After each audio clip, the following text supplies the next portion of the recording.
అయోధ్య రాముల వారిని తలుచుకోకుండా ఉండలేము. అలాగే అయోధ్య పూజా సామాగ్రి కూడా వాడకుండా ఉండలేము. అయోధ్య పూజా సామాగ్రి వాడండి, మీ పూజని పరిపూర్ణం చేసుకోండి. డీలర్షిప్, డిస్ట్రిబ్యూషన్, హోల్సేల్ కై సంప్రదించవలసిన నంబర్లు. మళ్ళా రెడీ అవుతుందట కథ. చూసుకోరిగా ప్రక్షాళన షురు. జిల్లాలపై ఫోకస్ పెట్టిన సీఎం రేవంత్.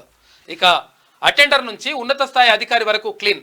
ఇక పనితీరే ప్రామాణికంగా పోస్టింగులు ప్రమోషన్లలోనూ అదే అమలు.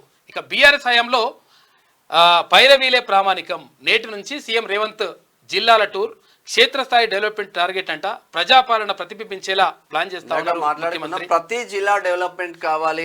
ఓన్లీ ముఖ్యమంత్రి, ఉప ముఖ్యమంత్రి, జిల్లాలో ఉన్న మంత్రులే కాకుండా ప్రతి ఎమ్మెల్యేది కాన్స్టిట్యున్సీ డెవలప్మెంట్ కావాలన్న ఉద్దేశం కొద్దీ జిల్లా పర్యటన చేస్తా ఉన్నారు. జిల్లాకి యూనిట్ గా తీసుకునే డెవలప్మెంట్ మంచి నిర్ణయం.